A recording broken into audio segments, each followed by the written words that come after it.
今日はドイツのスティルフォームというメーカーさんから究極にシンプルなボールペンをいただいたので、今日はそちらの紹介をしていこうと思います。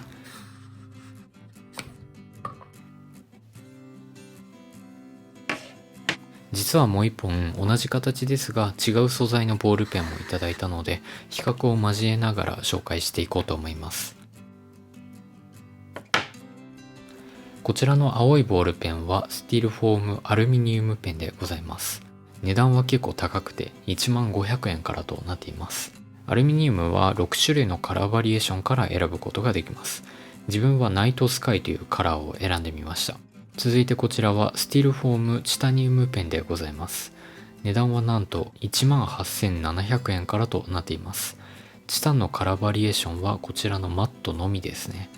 正直に言いますと2本ともかなり高額なボールペンです。コストパフォーマンスとかそういう次元の話ではないボールペンになってしまいますが、実際に使ってみると他のボールペンとは一味も二味も違ってくるボールペンです。自分はたくさんのボールペンを持っていますが、そんな自分でも非常に刺激を受けたボールペンです。何か一本仕事のお供としてこだわりのボールペンを持っておきたい、そう考えている方にぜひともお勧めしたいボールペンなので、最後まで見ていただけますと嬉しいです。その前にぜひぜひ高評価ボタンとチャンネル登録ボタンの方ポチポチよろしくお願いいたします。まずこちらのボールペンの一番の特徴といたしましては、ノックボタンがないということですね。スライド式のボールペンです。内部には強力なネオジウム磁石が入っているので、カチッといった感覚がすごく気持ちいいです。心地よい音や感触になるように非常にこだわられていて、何もない時でも思わずカチカチとやってしまいますね。ペンの内部に磁石が入っているということで、そのまま置いておくと他のペンのクリップの鉄と反応してくっついてしまいます。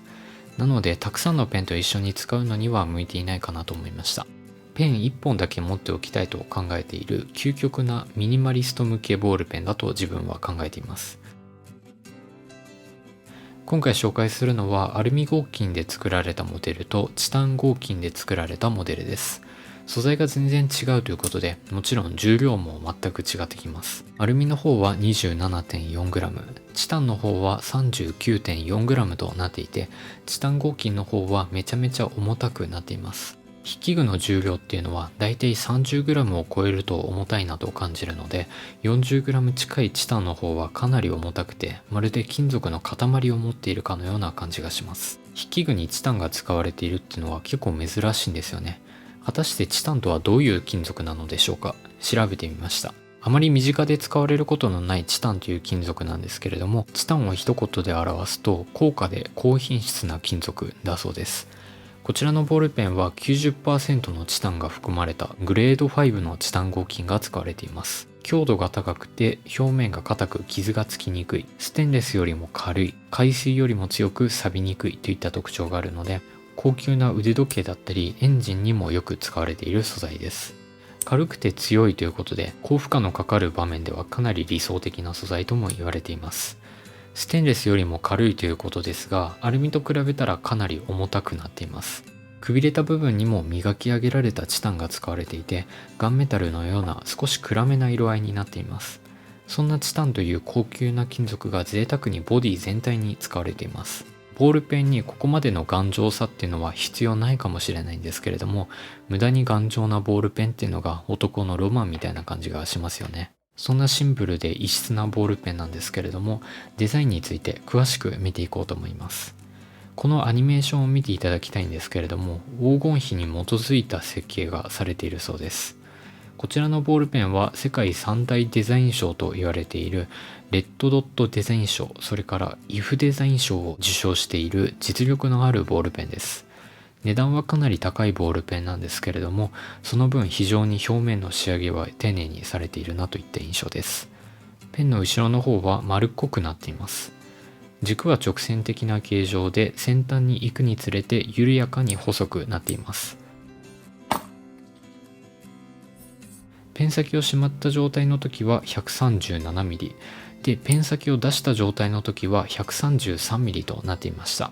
一般的なシャーペンと比べると結構短めで、軸の直径は 11mm なので、普通のペンに比べると若干太いなといった印象を受けました。チタンとアルミでは触り心地も全然違ってきます。チタンの方は滑り止めが効いたような引っかかりが強めな触り心地です。アルミの方は表面に酸化を防止するためのアルマイト加工が施されているので、ツルツルとした触り心地になっています。重心の位置を調べてみると、アルミは先端から 76mm、チタンは先端から 74mm となっていました。ペンの後ろの方にネオジウム磁石が入っているので、どちらも後ろの方に重心があるなといった印象です。実は付属品もいろいろと販売されているそうで、そちらの方もありがたいことにたくさん送ってくださいました。こちらはまた今度紹介しようかなと思うんですけれども、スティールフォームアークというゲルインクボールペン、それからスティールフォームインクという万年筆です。めちゃめちゃ賢いなと思ったのが、キャップを外す時に少し回すだけでキャップが浮いてくれるんですよね。なのでキャップだからといって思いっきり勢いをつけて開けるっていうわけじゃなくて、少しクッとひねるだけで簡単に開けることができます。こちらは本革が使われた一本差しペンケースですね。筆箱みたいにかさばらないので、スマートなビジネスマンの方にはいいんじゃないかなと思いました。ホワイトのポーチと青いペンの組み合わせがすごくいい感じです。こちらは木製ペントレイでございます。ウォルナット、つまりくるみの木が使われております。ちょうど撮影をしているこちらの机もくるみの木が使われているので、自分の机との相性がすごくいいなと思いました。実際にペンを置いてみても結構相性がいいですね。木の温かみとクールな金属の質感がすごくマッチしているなというふうに思いました。こういう木でできた一本用のペントレイは自分は持っていなかったので、いただけるということですごくありがたいなと思います。こちらは別売りのクリップです。滑り止めみたいなものがちょっと外れてしまいそうで怖かったんですが、なんとか問題なくつけることができました。鉄とか磁石を近づけると勝手に動いてしまうので、クリップは割とありがたいかもしれないんですけれども、個人的にはクリップをつけないデザインの方がスッキリとしていて好きですね。クリップはそこまで似合わないと思うけど、でも転がってしまうのは嫌だと考えている方は、アルミの土台もあります。これがあればデスクペンに早変わりしてくれます。いつもゼブラのフロスリンというデスクペンをこちらに置いているんですけれども、このスペースに置いてみました。正直に言って自分の机の上の雰囲気にはあんまり似合わないですね。ただパソコンの隣に置いておくとすごく似合いました。スティールフォームペンはデジタルとの組み合わせにすごく馴染むなと思います。中を分解していきますと、シュミットとスティールフォームが共同開発した G2 規格のリフィルが入っていました。G2 規格は通称パーカータイプとも言われているんですけれども、海外の高級ボールペンではほとんどこのタイプの芯が使われています。皆さん大好きジェットストリームインクも G2 規格のリフィルがあるので、他社製の好きなインクも使用することができます。ただ芯1本あたり600円以上してしまうものが多いので、結構高額なインクなんですよね。その分容量はたくさんあるかもしれないんですけれども、100円とかで買えてしまうリフィルと比べるとランニングコストは結構高いなと思います。それでは実際に書いていきましょう。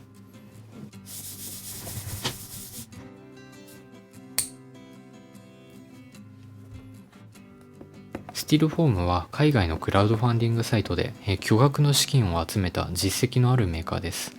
機構が独特なので、書いた時の内部の振動は果たして起こるのか、先端のガタつきでわかる加工精度はどうなのか、果たして書き心地はどうなのか、レビューしてほしいというお話をいただいた時からずっと気になっていました。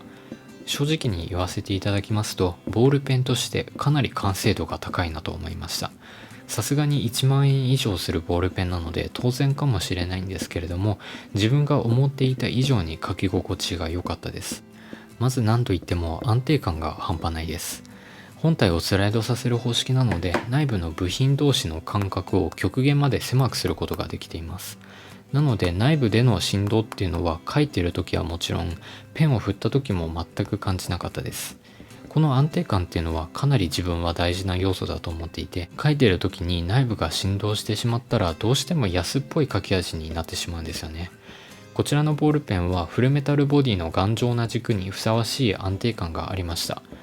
あとペン先のガタつきもほとんど感じなかったです。しっかりといい値段がする分、高い精度で加工されているなというふうに思いました。安定感があって、なおかつボディ剛性も非常に高いので、一つの金属の塊で書いていると錯覚してしまうほどです。アルミボディはチタンに比べると軽量なので、書きやすさだったり取り回しのしやすさという面では優れています。チタンボディの方は 40g 近くもあるので、アルミボディよりも取り回しという面では劣るかなと思いました。ですが丈夫でずっしりとしたボディということで、紙から伝わってくるザラザラ感とかそういうものが打ち消されて、かなり滑らかな書き心地でした。重たい高級車は滑らかな乗り心地であるというイメージに結構近いですね。なのでチタンはアルミよりもしっかりとした金属らしい書き味を楽しむことができて、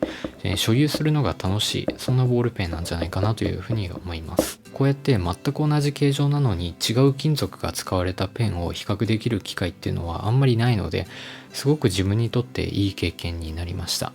書き味からも金属の特徴っていうのが明確に分かれていて、書き比べるのも楽しいボールペンでした。インクの方はすごく滑らかで書き心地はいいなと思ったんですけれども、一つ気になったのはダマができやすいっていうところです。よっぽど大丈夫だとは思いますが、もしこういうダマができるのが苦手な方はジェットストリームのインクとかに変えて使ってみるといいと思います。購入できるクラウドファンディングサイトの方は動画説明欄の方に詳しく書いておきますので、ぜひぜひ参考にしてみてください。ということで今日は以上で終わろうかなと思います。それではまたお会いしましょう。ご視聴ありがとうございました。